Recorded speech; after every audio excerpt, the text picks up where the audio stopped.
மகர ராசிக்காரர்களை பொறுத்த வரைக்கும் நல்ல பலன்கள் ஒன்றும் வேணாம் சாமி, எங்களை கஷ்டப்படுத்தாமல் இருந்தால் போதும் அப்படின்னு தான் இந்த புத்தாண்டை எதிர்பார்த்து காத்திருந்துப்பாங்க.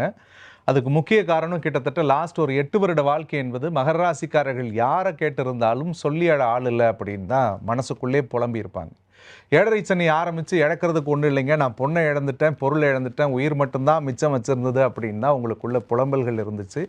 ஏழரை சனி முடிஞ்சதுக்கு பிறகு வரக்கூடிய முதல் குரு பலன் இந்த வருஷத்துல உங்களுக்கு அற்புதமா உங்களுடைய ராசியே குரு பகவான் உச்சமடைந்து பார்க்கிறார். அந்த உச்ச பார்வை குரு மேல படும் பொழுது பார்த்தா உச்ச பார்வை உங்களுடைய ராசியின் மீது பதியக்கூடிய பொழுது பார்த்தோம்னா உங்களுடைய உடலும் மனதும் தெளிவடையும். நீண்ட நாட்களாக நோய்வாய்ப்பட்டு இருந்தேன், மனதளவில் போராடிக்கிட்டு இருந்தேன், ஒரு டெப்ரெஷன், ஸ்ட்ரெஸ்ஸு, ட்ரௌமா அல்லது கடந்த காலத்தில் நடந்த நிகழ்வுகளிலிருந்து என்னால் மீளவே முடியல அப்படின்லாம் நீங்கள் எதெல்லாம் நினச்சிங்களோ அந்த விஷயத்தெல்லாம் மீண்டு வந்து வெற்றி கொடி நாட்டக்கூடிய ஒரு அற்புதமான வருடமாக இருக்க போகிறது.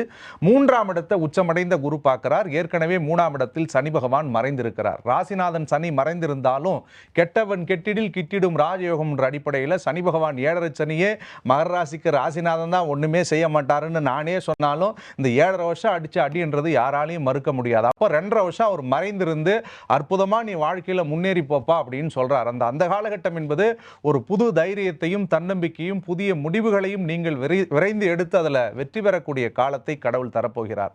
11ஆம் இடத்தை உச்சமடைந்த குரு பார்க்கறதுனால லாபம் என்பது நிகர லாபத்தை பார்ப்பீர்கள். இதுக்கு முன்னாடி இந்த 7.5 வருஷத்துல இழந்த செல்வங்கள் உங்களை தேடி வரும். நான் வேலையை இழந்தேன் சார், குடும்பத்தை இழந்தேன், உறவுகளை இழந்தேன் அல்லது நண்பர்களை இழந்தேன் அப்படின்னு நீங்கள் எதையெல்லாம் இழந்தீர்களோ அது அத்தனையும் உங்களை வந்து அடையக்கூடிய காலமாக இருக்க போகிறது.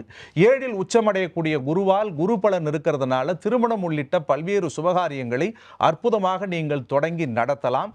ஆரம்பத்தில் மகர ராசி பற்றி பேசும்பொழுது பாரதி அம்மா அற்புதமாக பதிவு பண்ணாங்க. ராசியில் வரக்கூடிய ராகுவும் 7ஆம் இடத்தில் வரக்கூடிய கேது உடல் ரீதியான மன ரீதியான பிரச்சனைகளை சத்தியமாக ஏற்படுத்தும். என்னதான் 1000 நல்ல விஷயம் ஆகா ஓஹோ நானே சொன்னாலும் தயவு கூர்ந்து நீங்கள் உடலையும் மனதையும் பார்த்து கொள்ளுங்கள். 2 விஷயம்தான் மனசாட்சிப்படி சொல்லணும்னா, உடம்பை பாதிக்கிற செயல்களை செய்யாதீங்க, மனசை பாதிக்கக்கூடிய செயல்களை செய்யாதீங்க.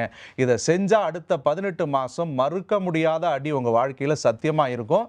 அதுல வெளிப்படையா சொல்லணும்னா, ராசியில இருக்கக்கூடிய ராகு 7ல் இருக்கக்கூடிய கேது தவறான தொடர்பு தவறான பழக்க வழக்கத்தை ஏற்படுத்தியே தீரும்.